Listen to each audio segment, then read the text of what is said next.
إن الحمد لله رب العالمين حمدا كثيرا طيبا مباركا فيه اللهم لك الحمد كما ينبغي لجلال وجهك ولعظيم سلطانك وأشهد أن لا إله إلا الله وحده لا شريك له وأشهد أن محمدا عبده ورسوله اما بعد۔ آج اللہ رب العزت کی توفیق سے اور اللہ کی کرم نوازی سے محترم قاری صاحب نے سورۃ نحل اور اس کے بعد اکثر حصہ سورۃ بنی اسرائیل کا نماز تراویح میں ہمیں سنایا ہے۔ اللہ سبحانہ و تعالی اپنے فضل و احسان سے اس سننے اور سنانے کو قبول و منظور فرمائے۔ سورۃ النحل یہ مکی سورت ہے اور اس کی ابتدا ہی میں اس سورت کے موضوع کا پتہ چل جاتا ہے۔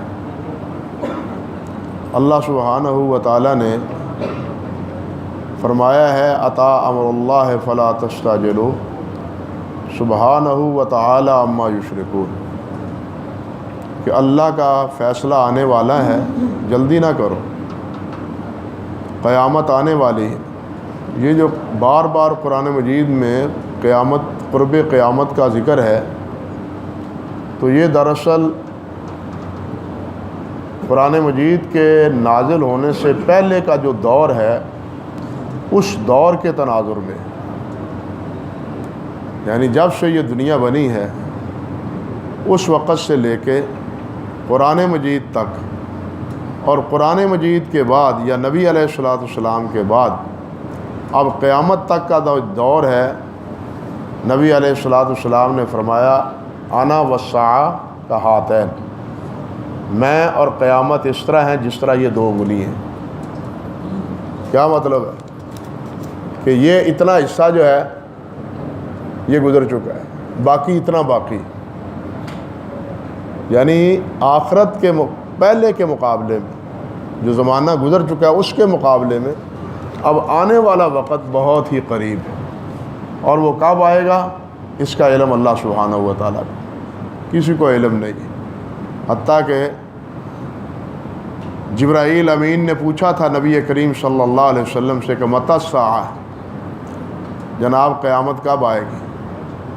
تو نبی علیہ السلام نے فرمایا تھا کہ مل مسئول عنہ من السائل، مل مسئول اعلم من السائل، کہ جو سوال کرنے والا ہے اور جس سے سوال کیا گیا ہے، جس سے سوال کیا گیا ہے یہ سوال کرنے والا وہ زیادہ نہیں جانتا۔ مجھ سے آپ نے سوال کیا ہے تو میں آپ سے گویا زیادہ نہیں جانتا، آپ کو بھی جس طرح علم ہے اتنا ہی مجھے علم ہے کہ قیامت آئے گی ضرور، لیکن کب آئے گی نہ جبرائیل کو پتہ ہے نہ کسی اور کو پتہ ہے، یہ صرف اللہ رب العزت کو پتہ ہے۔ تو یہاں بھی اس بات سے ابتدا کر کے پھر اللہ سبحانہ و تعالی نے فرمایا سبحانہ و تعالی عما یشرکون، وہ اللہ پاک ہے، ہر عیب سے، ہر نقص سے پاک ہے، اور بہت بلند ہے اس سے جو اللہ کے ساتھ شریک بناتے ہیں۔ اللہ اکبر کبیر۔ اس کے بعد اللہ سبحانہ و تعالی نے یہ بات فرمائی ينزل الملائکۃ بالروح من امرہ علی من یشاء من عبادہ ان انذروا انہ لا الہ الا انا فاتقون، کہ اللہ سبحانہ و تعالی اپنے فرشتے کو نازل کرتے ہیں اپنے بندے پر جس پر چاہتے ہیں، یعنی جس کو چاہتے ہیں اللہ رب العزت نبی بنا دیتے ہیں، اور اس نبی پر اپنا فرشتہ نازل کرتے ہیں، اس کے ذریعے اپنے پیغام بھیجتے ہیں، اور کہتے کیا ہیں ان انذروا انہ لا الہ الا انا فاتقون، کہ اس بات سے لوگوں کو ڈراؤ کہ میرے علاوہ اور کوئی معبود نہیں ہے۔ نبیوں کا کام کیا ہے، انبیاء کرام علیہ السلام کی ذمہ داری کیا ہے کہ وہ یہ کہیں، یہ بتلائیں، اس سے آگاہ کریں کہ لا الہ الا انا، کہ میرے علاوہ، اللہ کے علاوہ کوئی بھی معبود نہیں ہے۔ اس کے بعد اللہ سبحانہ و تعالیٰ نے اپنی ربوبیت کی یکتائی کا تذکرہ کیا ہے کہ انسان کو پیدا کرنے والا میں ہوں، میرے علاوہ اور کوئی پیدا کرنے والا نہیں، زمین و آسمان کو بنانے والا میں ہوں۔ اسی طرح انسان کی ضروریات کے لیے چوپائے میں نے بنائے ہیں، ان کے کھانے کے لیے، ان کی دوسری ضروریات کو پورا کرنے کے لیے، حتیٰ کہ ان کے سفر کے لیے گھوڑے، گدھے، اونٹ، یہ بھی میں نے بنائے، انسان کے فائدے کے لیے بنائے۔ پھر اللہ سبحانہ و تعالیٰ نے بارشیں برسائی ہیں، اس بارشوں سے اللہ رب العزت کھیتیاں بھی پیدا کرتے ہیں اور پھل بھی پیدا کرتے ہیں۔ اسی طرح اللہ سبحانہ و تعالیٰ نے شمس و قمر کا یہ نظام چلایا ہے، ستارے ہیں، سورج ہے، چاند ہے، یہ سارا نظام کون چلا رہا ہے؟ اللہ چلا رہا ہے۔ یعنی اس طرح اللہ رب العزت نے اپنی یکتائی کا ان صفات کے ساتھ تذکرہ کرنے کے بعد پھر اللہ رب العزت فرماتے ہیں افمن یخلق کمن لا یخلق افلا تذکرون۔ یہ بڑا سبق آموز جملہ ہے۔ فرمایا کہ افمن یخلق کمن لا یخلق، کیا وہ جو پیدا کرنے والا ہے اور جو پیدا کچھ بھی نہیں کرنے والا دونوں برابر ہو سکتے ہیں؟ ایک جیسے ہیں؟ ایک وہ ہے کہ جس نے ہر چیز پیدا کی، جہاں انسان کی نگاہ جاتی ہے وہ چیز اس اللہ کی پیدا کی ہوئی ہے، اور دوسرے وہ ہیں جن کی عبادت کی جاتی ہے اللہ کے علاوہ، انہوں نے کچھ بھی پیدا نہیں کیا۔ اللہ فرماتے ہیں دونوں میں کیا یکسانیت، کیا تقابل ہے، کیا یکجہتی ہے دونوں میں۔ ایک مخلوق ہے، یعنی جو خود جن کی عبادت کی جاتی ہے وہ خود بذائے خود مخلوق ہے، کسی کو پیدا کرنا تو کجا، وہ خود مخلوق ہے۔ خالق وہ ہے، خالق وہ ہے کہ جس نے سب کو پیدا کیا، اس کو کسی نے پیدا نہیں کیا۔ یہ اس کی وحدانیت ہے اور یہ اس کی یکتائی۔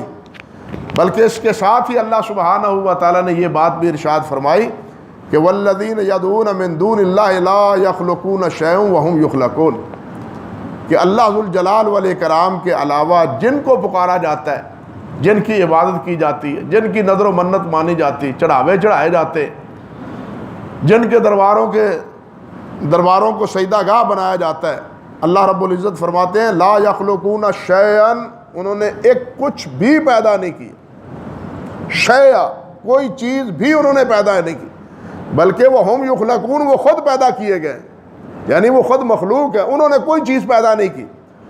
اموات غیر احیاء، یہی نہیں بلکہ وہ فوت ہونے والے ہیں، موت ان پہ آنے والی ہے، موت کے منہ میں جانے والے ہیں۔ وہ پیدا ہوئے ہیں تو ہمیشہ نہیں رہیں گے، وہ اگر پیدا ہوئے ہیں تو وہ ہمیشہ نہیں رہیں گے۔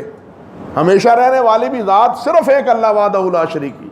اللہ کے علاوہ جن کی پرستش ہوتی ہے، جن کی نظر و منت مانی جاتی ہے، وہ ایک نہ ایک دن اس دنیا سے جاتا ہے، کوئی بھی ہو وہ اس دنیا سے جائے گا۔ فرشتہ ہے مثال کے طور پر، آخری بات تو یہ ہے نا، فرشتے ہیں۔ انسان تو اپنے وقت پہ جاتا ہے، انسان خواہ نبی ہو، خواہ ولی ہو، خواہ نیک ہو یا بد ہو، وہ اپنے اپنے وقت پہ جاتے ہیں۔ لیکن فرشتے، ان پر یہ موت کا سلسلہ جو ہمارے اندر موتا کا سلسلہ ہے یکے بعد دیگرے، وہ ان کے ہاں نہیں ہے، جنات کے ہاں ہے، جنات کے ہاں ہے، فرشتوں کے ہاں نہیں۔ لیکن ایک وقت ایسا آئے گا کہ جب سارے فرشتے بھی ختم ہو جائیں گے۔ کل من علیہا فان وَيَبْقَى وَجْهُ رَبِّكَ ذُو الْجَلَالِ وَالْإِكْرَامِ، ہر چیز فنا ہو جائے گی، بقا ہے تو صرف اللہ وحدہ لا شریک کی ذات گرامی کو ہے۔ یعنی موت ہر چیز پر آئے گی۔ فرشتوں کو بھی تو معبود مانا ہی جاتا تھا نا، سورج چاند کو بھی معبود بنایا گیا ہے، نیک بندوں کو بھی معبود بنایا گیا ہے، ستاروں کو بھی معبود بنایا گیا ہے، بتوں کو بھی معبود بنایا گیا ہے۔ ہر چیز کسی نہ کسی دن ختم ہونے والی، جس کو فنا ہے وہ کسی اور کو حیات بخشنے پہ قادر نہیں ہے۔ اللہ ذوالجلال نے یہی بات ارشاد فرمائی وَأَمْوَاتٌ غَيْرُ أَحْيَاءٍ وَمَا يَشْعُرُونَ أَيَّانَ يُبْعَثُونَ، انہیں تو اتنا بھی شعور نہیں ہے، اتنا بھی پتہ نہیں ہے کہ مرنے کے بعد ہمیں اٹھایا کب جائے گا، کب اٹھایا جائے گا، اس کا بھی پتہ نہیں ہے۔ لیکن ہماری قسمتوں کا مقدر اگر ان کے ہاتھ میں دے دیا جائے جو اتنے بے خبر ہیں، جو اتنے لا علم ہیں، کیا وہ ہماری مقدرات کا فیصلہ کرنے پہ قادر ہو سکتے ہیں؟ نہیں ہو سکتے۔ یعنی اس طرح اللہ سبحانہ و تعالی نے اس صورت میں اپنی یکتائی، اپنی ربوبیت اور ربوبیت ہی پر اپنی الوہیت یعنی اپنی عبادت کا اللہ تعالیٰ نے حکم فرمایا ہے کہ جب ہر چیز پیدا کرنے والا میں ہوں تو عبادت کا حقدار بھی میں ہوں، میرے علاوہ کوئی اور عبادت کا حقدار نہیں۔ پھر اللہ ذوالجلال نے مزید انسانوں کو بتلایا ہے کہ دیکھو میں نے تمہارے لیے بارشیں نازل کی ہیں، ان بارشوں سے مردہ زمین میں زندہ کرتا ہوں اور اس سے انگوریاں اور اس سے انواع و اقسام کے پھل پیدا کرتا ہوں۔ پھر اسی طرح اسی زمین سے اور اسی زمین میں تمہارے فائدے کے لیے، تمہارے نفع کے لیے میں نے چوپائے پیدا کیے ہیں جن سے تم دودھ حاصل کرتے ہو، اور اس دودھ میں بھی اللہ ذوالجلال کی قدرت اور اللہ ذوالجلال کی کہنا چاہیے کہ یکتائی وہ اس دودھ سے بھی نمایاں ہوتی ہے۔ اللہ سبحانہ و تعالیٰ نے فرمایا ہے کہ ان لکم فی الانعام لعبرۃ نسقیکم مما فی بطونہا من بین فرث ودم لبنا خالصا سائغا للشاربین۔ فرمایا کہ چوپایا ہے، بھیڑ ہے، بکری ہے، اونٹ ہے یا گائے ہے، بھینس ہے، ان جانوروں کے اندر سے دودھ میں کیسے پیدا کرتا ہوں، اللہ اکبر کبیرہ، من بین فرس ودم، فرس گوبر اور دم، خون اور گوبر، ان دونوں کے مابین سفید رنگ کا خالص دودھ وہ میں تمہیں دیتا ہوں، نہ اس میں گوبر کی بو اور نہ ہی اس میں خون کی امیزش یا خون کا رنگ، سفید دودھ تمہیں دیتا ہوں اور وہ خالص دیتا ہوں۔ اور یہ خالص دینے والا کون ہے تمہیں؟ اللہ کے علاوہ کوئی اور ہے؟ یہ جو شب و روز تم دودھ پیتے ہو، مامتا کی دودھ سے لے کے، مامتا کے دودھ سے لے کے زندگی بھر جو دودھ پیتے ہو، یہ تمہیں دودھ دینے والا کون ہے؟ اللہ دینے والا ہے، کوئی دودھ دینے والا نہیں۔ تو یہ دودھ بھی اس مالک کی قدرت کا عملہ کا مظہر ہے، اس لیے عبادت کا حقدار وہی اللہ ہے، اللہ کے علاوہ اور کوئی عبادت کا حقدار نہیں ہے۔ پھر تمہارے لیے اللہ ذوالجلال نے دیکھیے کیسا شہد کی مکھی کو اللہ رب العزت نے پیدا کیا ہے، اور وہ تمہارے لیے انواع و اقسام کے پھولوں سے شہد کو اکٹھا کر کے تمہارے لیے شہد کو مہیا کرتی۔ یہ شہد کا سارا نظام مکھیوں کا یہ بھی اللہ کے حکم سے جاری اور ساری ہے، اور ان سے فائدہ تم اٹھاتے ہو، یہ تمہارے فائدے کے لیے میں نے سب کچھ پیدا کیا ہے۔ جس مالک نے یہ سارے نظام تمہارے فائدے کے لیے کیے ہیں، اسی مالک کی تمہیں حق ہے تمہارے اوپر، اسی مالک کا کہ تم اسی کی عبادت کرو، اس کے علاوہ کسی اور کی عبادت نہ کرو۔ اسی صورت میں پھر اللہ سبحانہ و تعالیٰ نے معاشرتی مسائل کو بھی اللہ ذوالجلال نے ذکر کیا ہے۔ عدل انصاف پر قائم رہنا، عدل و انصاف کے ساتھ ساتھ رشتہ داروں کے حقوق، بے حیائی اور فحشاء سے، منکرات سے اجتناب کرنے کی تاکید، عہد و پیمان پر قائم رہنا، اور قسمیں کھائیں تو پکی قسمیں کھائیں، اور اسی کے ساتھ آخرت کے عذاب کا پھر دہرایا گیا ہے ذکر اللہ ذوالجلال والإکرام نے، جس طرح سورت کی ابتدا میں اللہ نے ذکر کیا ہے، آخر میں بھی جا کے پھر قیامت کا ذکر اللہ ذوالجلال نے کیا، اور قیامت کے ذکر کرنے کے ساتھ ہی اللہ سبحانہ و تعالیٰ نے ایک مثال بیان کی جو ہمارے لیے بھی باعث عبرت۔ مثال کیا ہے؟ اللہ رب العزت نے فرمایا وَضَرَبَ اللَّهُ مَثَلًا قَرْيَةً كَانَتْ آمِنَةً مُطْمَئِنَّةً۔ اللہ ایک مثال دیتے ہیں، ایک بستی کی مثال دیتے ہیں جو بالکل اطمینان سے رہتی تھی، آمنۃ مطمئنہ، امن سے رہتی تھی اور اطمینان سے رہتی تھی، انہیں باہر کے کسی حملے کا خوف اور خطرہ نہ تھا، کھانے پینے کی انہیں کوئی کمی نہیں تھی، یاتیہا رزقہا رغدا من کل مکان، ہر طرف سے رزق ان کے پاس پہنچ رہا تھا، لیکن فکفرت بانعم اللہ، مگر ان ظالموں نے اللہ ذوالجلال کے انعامات کا، اللہ کے احسانات کا کفر کیا، ناشکری کی، اللہ کے احسانات کی ناشکری کی۔ پھر ہوا کیا؟ فَأَذَاقَهَا اللَّهُ لِبَاسَ الْجُوعِ وَالْخَوْفِ، پھر اللہ ذوالجلال نے امن بھی اٹھا لیا اور رزق کی برکت بھی ختم کر دی، بھوک ان پر مسلط کر دی، حملوں کا انہیں خطرہ اور خوف لاحق ہونے لگا، اپنا تحفظ وہ بھی کھو بیٹھے، یہ کیفیت بنی ان کی۔ اللہ اکبر کبیرہ۔ اور آگے فرمایا وَلَقَدْ جَاءَهُمْ رَسُولٌ مِّنْهُمْ فَكَذَّبُوهُ فَأَخَذَهُمُ الْعَذَابُ وَهُمْ ظَالِمُونَ، ان میں سے اللہ تعالیٰ فرماتے ہیں کہ انہی میں سے میں نے رسول بھیجا اور انہوں نے رسول کو جھٹلایا، اس کی تکذیب کی، تو اللہ ذوالجلال نے انہیں اپنے عذاب میں پکڑ لیا۔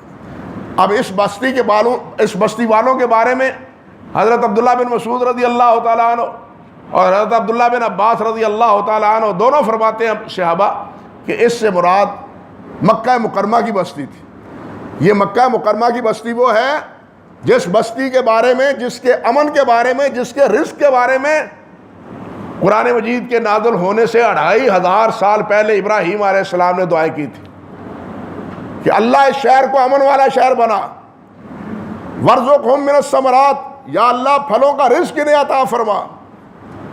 یہ ابراہیم علیہ السلام کی دعا تھی کہ اس شہر کو امن کا شہر بنا اور اس کو پھلوں کا رزق عطا فرما، یعنی کھانے پینے میں بھی کمی نہ ہو اور امن میں بھی کوئی کمی نہ ہو۔ مورخین لکھتے ہیں اور اس بات پر اتفاق ہے تمام مورخین کا کہ مکہ مکرمہ ایک ایسی بستی تھی جو ابراہیم علیہ السلام کی اس دعا کی برکت سے نبی علیہ السلام کے دور تک امن میں رہی۔ باہر سپر طاقتیں موجود تھیں، وہ آپس میں لڑتی بھڑتی تھیں، لیکن مکہ مکرمہ کی طرف کسی کا رخ نہیں ہوتا تھا۔ انہیں کوئی خوف نہیں ہوتا تھا کہ ہمارے اوپر روم ہم قبضہ کرے گا، روم حملہ آور ہوگا یا ایران حملہ آور ہوگا، انہیں اس قسم کا کوئی خوف نہیں تھا۔ اور ارد گرد سے رزق بھی اللہ سبحانہ و تعالیٰ انہیں عطا فرما رہا تھا۔ لیکن جب نبی علیہ السلام تشریف لائے، انہوں نے دعوت دی اللہ وحدہ لا شریک کی، انہوں نے نبی علیہ السلام کی تکذیب کی، آپ کی دعوت کا انکار کر دیا۔ نبی علیہ السلام یہاں سے تشریف لے گئے، مکہ مکرمہ سے مدینہ طیبہ ان کے ستائے ہوئے، پھر نتیجہ کیا ہوا کہ وہ امن کی قبول شدہ دعا، اس کا اثر اللہ ذوالجلال نے ظاہر کر دیا۔ وہ دعا قبول شدہ ابراہیم علیہ السلام کی، اس کا اثر ظاہر ہو گیا۔ اب مکے والوں پر قحط ہوا، ایسا قحط کہ مکے والوں نے درختوں کے پتے اور درختوں کی چھال، حتیٰ کہ مردار کے چمڑے وہ بھی کھا ڈالے۔ اور ابو سفیان پشیمان ہو کے مدینہ طیبہ جاتا ہے اور نبی علیہ السلام سے مل کے کہتا ہے کہ ٹھیک ہے ہماری آپ کے ساتھ مخاصمت ہے، لیکن وہ ہیں تو آپ ہی کے رشتہ دار، آپ دعا کریں اللہ بارش برسائے، وہاں جو بھوک پیاس اور پریشانی کی کیفیت ہے وہ ہماری اللہ ذوالجلال دور کر دے۔ یہ ابو سفیان جاتا ہے محمد رسول اللہ صلی اللہ علیہ وسلم کی خدمت میں مدینہ طیبہ۔ یہ اس وقت کی بات عرض کرنے کا مقصد یہ تھا کہ یہ مثال اللہ ذوالجلال نے دی ہے، اور اس میں اللہ ذوالجلال نے ہمیں خبردار کیا ہے کہ جو میری اس طرح نعمتوں کی ناشکری کرتا ہے، اور نعمتوں میں سب سے بڑی نعمت وہ حضرت محمد رسول اللہ صلی اللہ علیہ وسلم، اور اس نعمت کا جو انکار کرتا ہے، ان کی نافرمانی کرتا ہے، مخالفت کرتا ہے، اللہ سبحانہ و تعالیٰ کی پکڑ سے اور عذاب سے وہ بچ سکتا نہیں۔ اللہ جہاں معاف فرما دیں یہ اس کی مہربانی ہے، لیکن آخرت کا عذاب تو ان کا مقدر لازم ہے، آخرت کا عذاب تو مقدر ہے ان کا۔ یہاں بھی اللہ ذوالجلال اگر چاہے تو یہ مثال دے کے وعدے کیا ہے کہ اللہ ذوالجلال اگر چاہے تو یہاں بھی مواخذہ ہو سکتا ہے، اور مواخذہ کیا بھی ہے اللہ ذوالجلال نے۔ اس میں ہمارے لیے خبردار رہنے کی ایک مثال ہے کہ ہمیں کیا کرنا چاہیے۔ ہمیں یہی کرنا چاہیے کہ ہمیں ہر صورت اپنے پیارے پیغمبر حضرت محمد رسول اللہ صلی اللہ علیہ وسلم کی اطاعت اور فرما برداری کریں۔ اسی اطاعت اور فرما برداری میں اللہ ذوالجلال کی نعمتیں اور اللہ ذوالجلال کے فیضان اور کرم نوازیاں وہ ہمارا مقدر بن سکتی ہیں۔ اللہ کے رسول کی نافرمانی میں دو ہی صورتیں، یا تو ہم کفر کی راہ اختیار کریں، کفر کی راہ اختیار کریں تو ہماری راہیں کھلی ہیں، اللہ کی طرف سے رسی ڈھیلی ہے، لیکن کلمہ بھی پڑھیں اور پھر منافقت بھی اختیار کریں، یہ صورت اللہ رب العزت کو پسند نہیں ہے۔ کلمہ پڑھنے کے بعد، مسلمان بننے کے بعد اب مسلمان بننا ہے۔ یا ایھا الذین آمنوا آمنوا باللہ ورسولہ، ایمان والو اللہ پر ایمان لاؤ اور اللہ کے رسول پر ایمان لاؤ۔ کیا مطلب؟ کلمہ زبان سے نہ پڑھو بلکہ حقیقتاً مومن اور حقیقتاً مسلمان بنو، یہ مطلوب ہے اس ایک مسلمان سے۔ جب مسلمان منافقت اختیار کرتا ہے تو پھر کسی صورت بھی وہ اللہ رب العزت کی رحمتوں کا مستحق نہیں ٹھہرتا۔ اللہ سبحانہ و تعالی ہمیں اپنے پیارے پیغمبر کا متبع اور فرما بردار بنائے، آپ کی نافرمانیوں سے اور حکم عدولیوں سے اللہ تعالی ہمیں محفوظ رکھے۔ وآخر دعوانا الحمدللہ رب العالمین۔